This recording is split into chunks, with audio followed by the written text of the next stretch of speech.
Capítulo 16. Lídia não teve a menor chance com Paul, esperou muito para que atirasse do porta-malas, mas ele só parava para tirar fotos e dirigia mais, depois parava de novo e voltava a dirigir. Fez isso 5 vezes. No total, até ela perder os sentidos. O primeiro sinal foi uma leve tontura, nada preocupante, e estranhamente agradável. Bocejou várias vezes.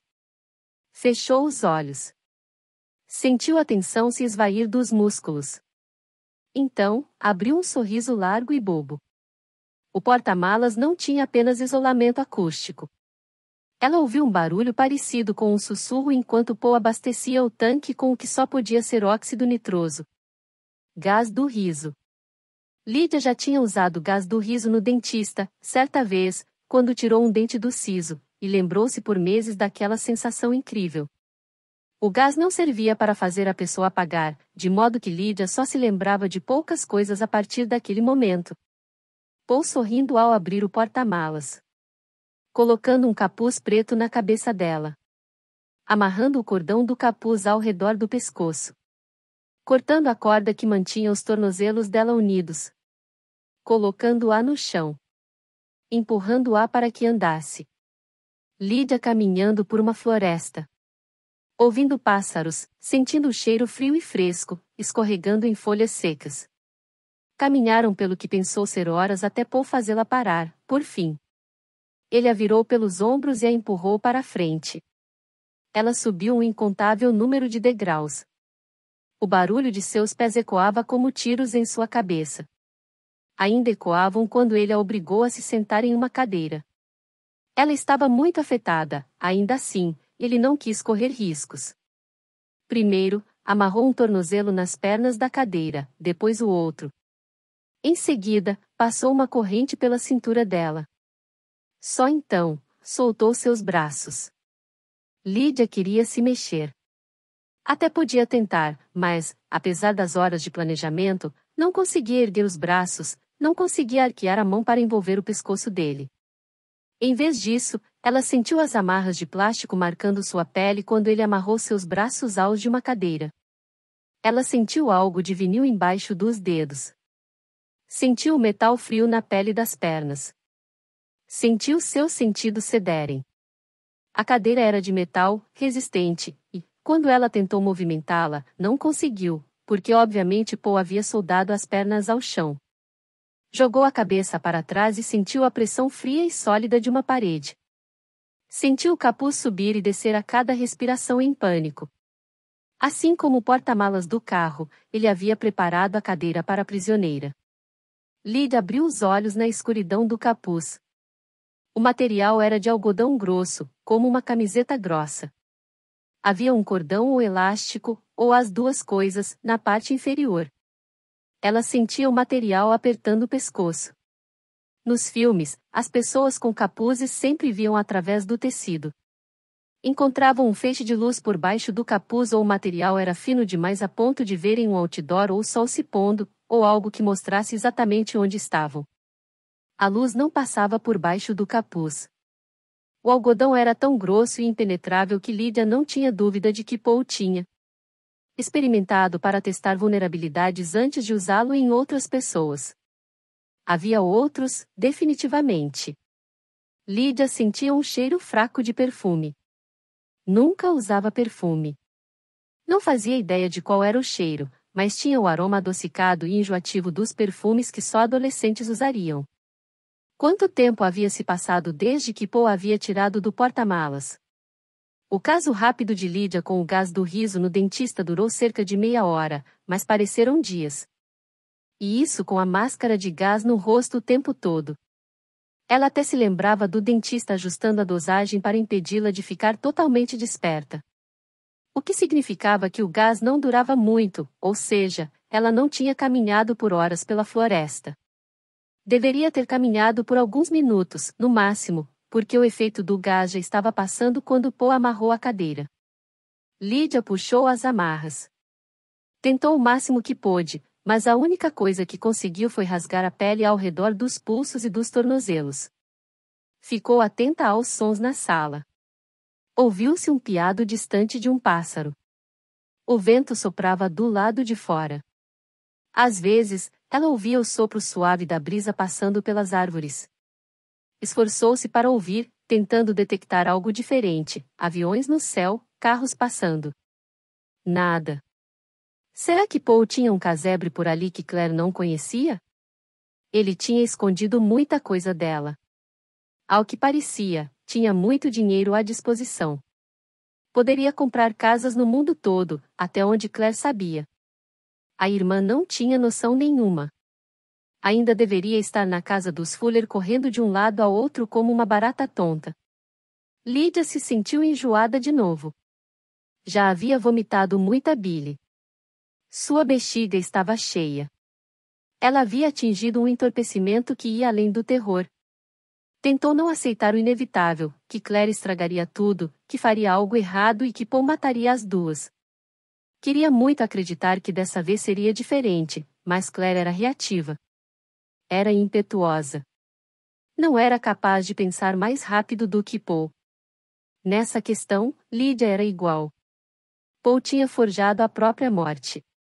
Isso havia tomado muito tempo e planejamento, o que provavelmente havia envolvido não só a polícia, mas também a ambulância, o hospital, o IML e a casa funerária. Paul tinha pelo menos um policial e um agente do FBI à sua disposição. Ele havia tido muito mais tempo para pensar naquilo tudo do que as duas. O que quer que fosse aquilo, Lydia não sabia. Dedicou-se tanto a pensar mal de Claire e a planejar sua própria fuga idiota que não perguntou a si mesma por que Paul a tinha levado. Que valor Lydia tinha? O que Lydia tinha que havia feito Paul escolher levá-la no lugar de Claire? Ela ouviu a porta se abrir. Ficou tensa. Havia alguém na sala. De pé na porta. Olhando. Observando. Esperando. A porta se fechou com um rangido. Ela endireitou os ombros, encostou a cabeça na parede. Passos leves foram dados. Uma cadeira de escritório foi empurrada. Ouviu-se um leve som do ar quando alguém se sentou na cadeira à frente de Lydia. Paul perguntou: Já está em pânico? Lydia mordeu o lábio inferior até sentir gosto de sangue. Você usou o aniversário de Day como senha de seu iCloud. A voz dele era calma, em tom de conversa, como se eles estivessem frente a frente num restaurante.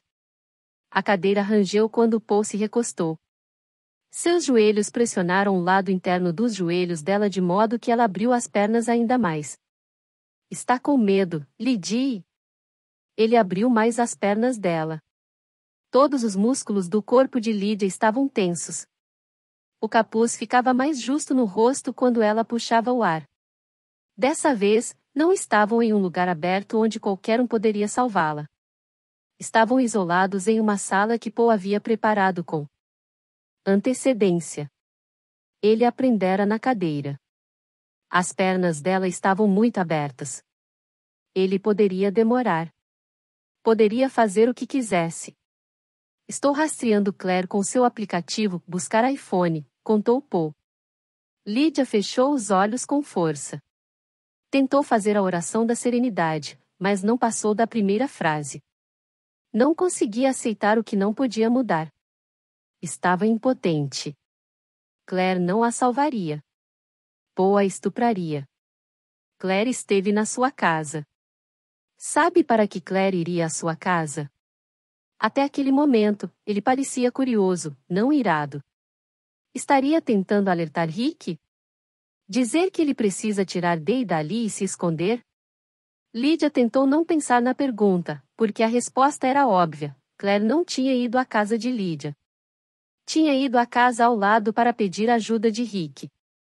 Para ela, não bastava ter fudido com a vida de Lydia, tinha que colocar em risco a de sua família também. Paul pareceu ler os pensamentos dela. Todos os anos, acompanhei o crescimento da Day. Não esperou resposta, daqui a 2 anos, ela terá a idade de Julia. Por favor, pensou Lydia. Por favor, não diga o que eu sei que você vai dizer. Paul se debruçou. Ela sentia a respiração dele contra o capuz. Mal posso esperar para sentir o gosto dela. Lídia não controlou o grito que escapou de sua garganta.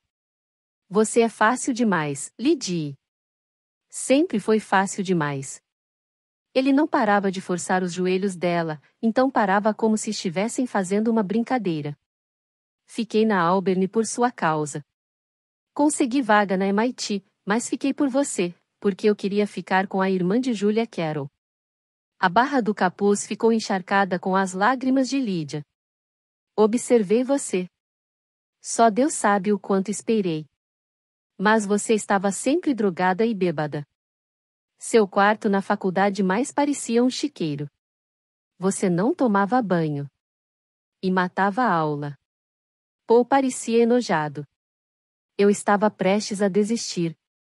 De você, mas então, Claire chegou para visitar. Lembra? Foi no outono de 1996. Lídia lembrava.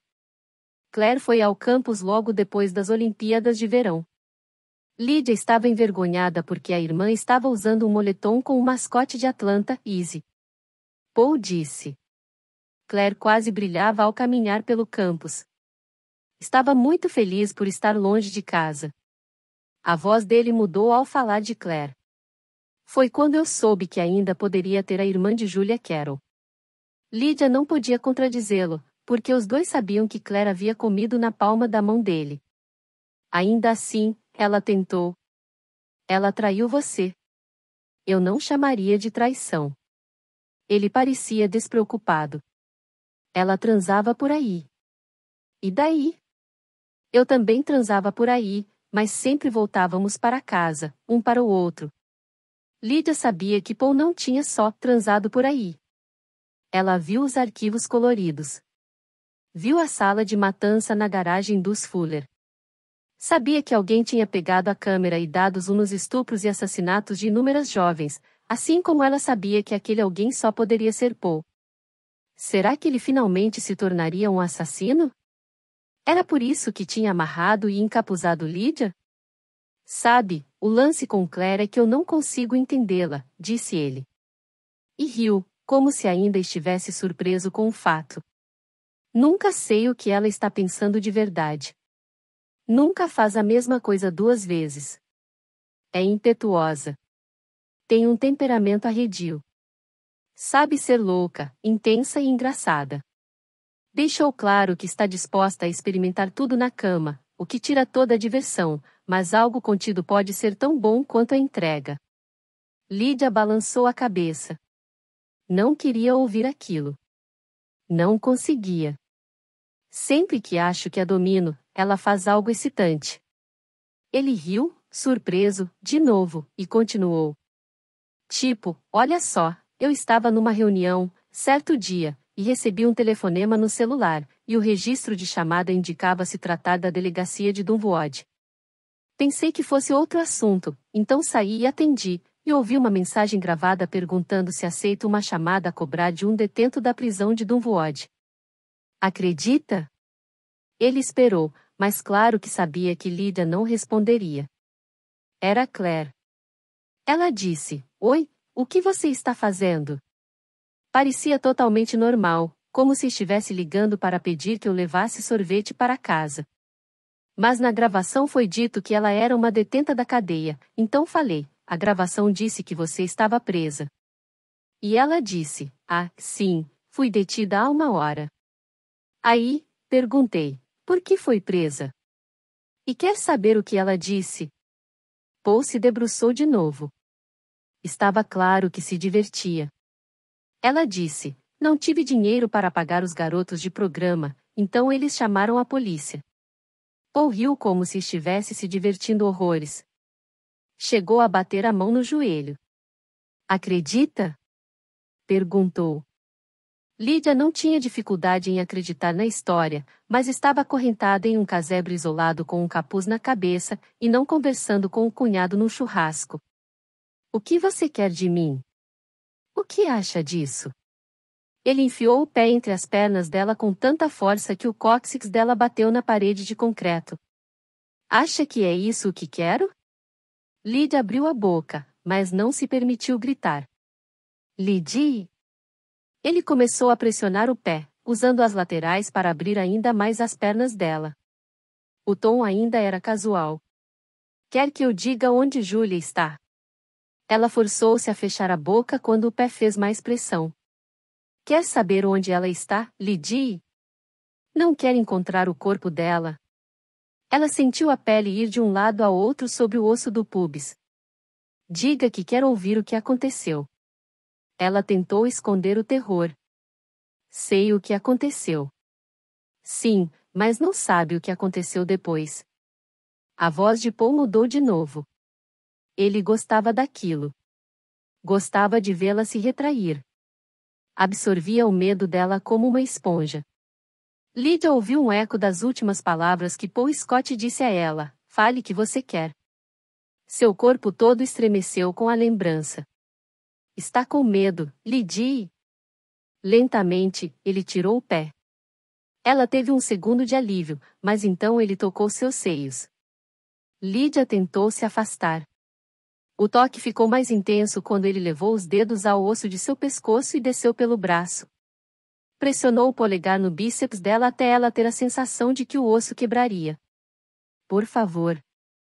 O pedido escapou sem que ela se controlasse. Ela já tinha visto os filmes a que ele gostava de assistir. Viu os arquivos cheios de mulheres que ele gostava de estuprar. Por favor, não faça isso. Isto. Paul segurou seu seio. Lydia gritou. A mão dele a segurou com força. Então, apertou mais. E mais. Os dedos dele apertaram muito a carne dela. A dor foi insuportável. Ela não controlou o grito. Por favor. Implorou. Pare. Ele soltou devagar, um dedo por vez. Lydia puxou o ar. O seio latejava devido à agressão. Gostou? Lydia ia desmaiar. Ele tinha que parar, mas ela ainda sentia a mão dele torcendo seu seio. Estava ofegante. Não conseguia recuperar o fôlego. O capuz estava apertado demais. Parecia que havia algo ao redor de seu pescoço. A mão dele estava no pescoço dela? Paul a tocava. Ela virou a cabeça para a esquerda e para a direita. Tentou livrar o corpo da cadeira. A corrente apertava sua barriga. Lydia ergueu o quadril para afastá-lo do assento. Cliques. Ela ouviu cliques. Uma mola indo de um lado a outro. Ele estava movimentando a cadeira? Estava se masturbando? Ela sentiu o cheiro forte de urina. Será que tinha urinado? Lydia se remexeu na cadeira. O fedor era muito forte. Pressionou o corpo na cadeira. Pressionou a nuca na parede. Respire, disse Paul, respiração profunda. Clique. Rangido. Clique. Uma garrafa com spray. Ela conhecia o som. A mola do gatilho. O som de líquido sendo sugado ao ser borrifado. O clique quando o gatilho era solto. É melhor você continuar respirando, disse Paul. O capuz estava sendo molhado. O algodão grosso pendia pesado sobre sua boca e seu nariz. Gosto de pensar que está em minha forma especial de simular afogamento. Lydia puxou o ar várias vezes. Era urina. Ele estava espirrando urina na cara dela. Ela virou a cabeça. Paul acompanhou com o spray. Ela se virou para o outro lado. Ele virou a garrafa. Continue respirando, disse ele. Lydia abriu a boca. Ele ajustou o borrifador de modo que o spray se tornasse um jato. O algodão molhado ganhou o contorno dos lábios dela. O capuz ficou encharcado. O tecido grudou no nariz dela. A claustrofobia começou. Ela ficaria sufocada. Inalou uma borrifada de líquido. Tossiu e engoliu urina. Lydia engasgou. A urina desceu por sua garganta. Começou a engasgar. Ele não parava de espirrar, virando o jato até o lado para o qual ela virava a cabeça. Ele estava tentando afogá-la. Ela se afogaria na urina dele. Lídia. Seus pulmões estavam paralisados. Seu coração, acelerado. Lídia, falou Paul mais alto. Pare de espirrar. Pare de surtar. Lídia não conseguia parar de surtar. Não conseguia respirar. Tinha se esquecido do que fazer. Seu corpo não se lembrava de como respirar. Lídia, chamou Paul. Lídia tentou, em vão, puxar mais ar. Viu flashes de luz. Seus pulmões iam explodir. Solte o ar, disse ele. Você só está puxando ar.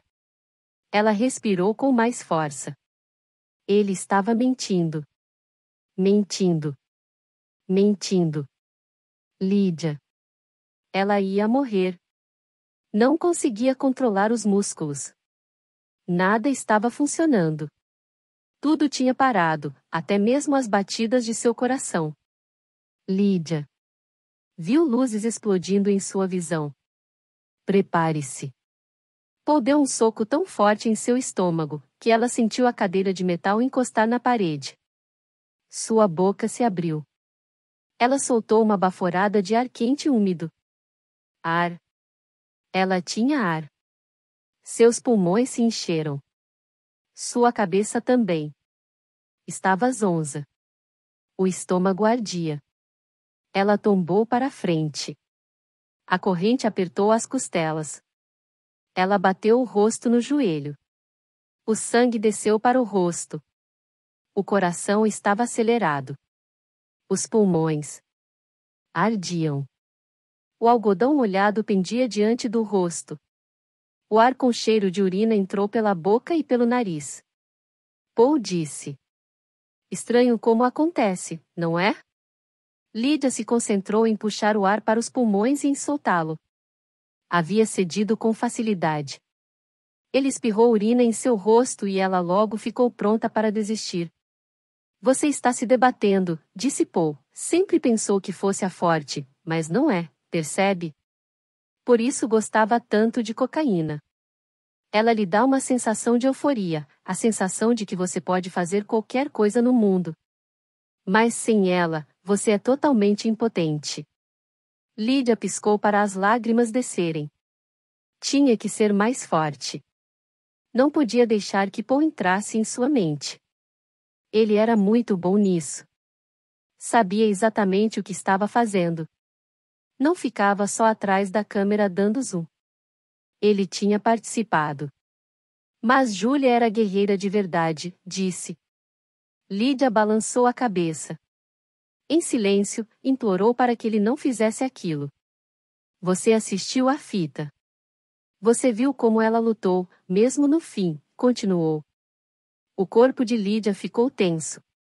Ela puxou as amarras de plástico. Eu vi que você assistiu à morte dela. Sabia?